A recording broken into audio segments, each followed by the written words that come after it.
Selalu orang tanya kepada saya, apakah pengalaman paling ngeri saya duduk di bumi Palestin? Maka jawapan saya, bukan perang-perang yang dilalui, tetapi satu peristiwa yang dilaksanakan oleh penduduk-penduduk Palestin tahun 2018. Peristiwa yang namanya The Great Return March, Al-Masirah Al-Audatul Kubra, The Great Return March. Yang mana The Great Return March ini adalah perarakan aman yang disusun oleh para pemuda bergerak mendekati sempadan di antara Gaza dan tanah haram Israel tanpa membawa apa-apa senjata.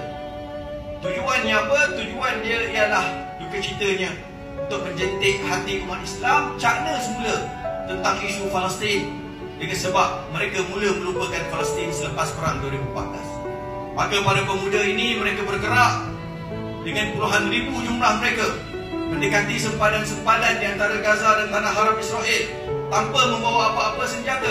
Walaupun di hadapan mereka, mereka nampak Zionis sedang menunggu mereka. Zionis dengan sniper-sniper mereka, Zionis dengan rifle Tavor buatan mereka, Zionis dengan Merkava dan kenderaan berperisai dan kereta kebal mereka. Tunggu di sempadan mujahidin ataupun orang-orang awam yang datang mendekati mereka, para pemuda ini. Tetapi para pemuda ini tidak takut. Setiap kali mereka melaungkan takbir Allahu Akbar, maka mereka akan bergerak satu langkah ke hadapan. Dilaungkan takbir Allahu Akbar, maka mereka bergerak satu langkah lagi ke hadapan.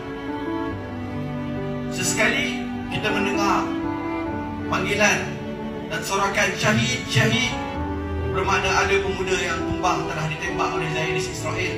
Maka pemuda yang lain pergi untuk mendapatkan jasadnya, berebut beramai-ramai nak dibawa ke ambulans sebelum dibawa ke hospital dan tanah perkuburan. Saya tengok bagaimana satu orang sniper Zionis dengan satu butir peluru boleh menumbangkan 3 orang pemuda.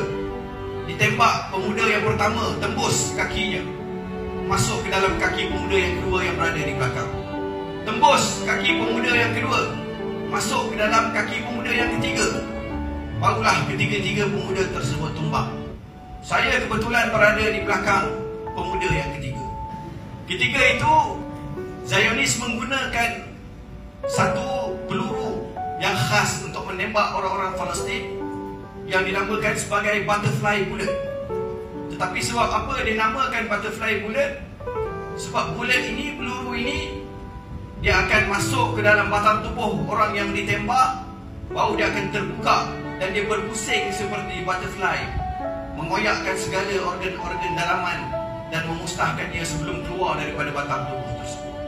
Dan butterfly bullet inilah yang digunakan untuk menembak paramedik terkenal, wanita muda bernama Razan An-Najjar. Tetapi para pemuda Palestin, dia berpesan kepada saya, dia kata apa? Dia kata, kalau Nadir kau dengar bunyi peluru, jangan kau takut.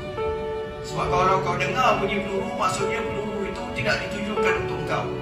Kalau peluru yang ditujukan untuk kau, kau takkan mendengar bunyi peluru tersebut terlepas daripada senapang. Tetapi yang kau akan dengar hanyalah bisikan hurul ain di syurga. Kau telah syahid, wahai Nabi. Sebenarnya kita rasa bahawa kita tak boleh melakukan apa-apa sebab kita berada jauh di Malaysia. Saya nak bagi tahu satu benda kepada kalian.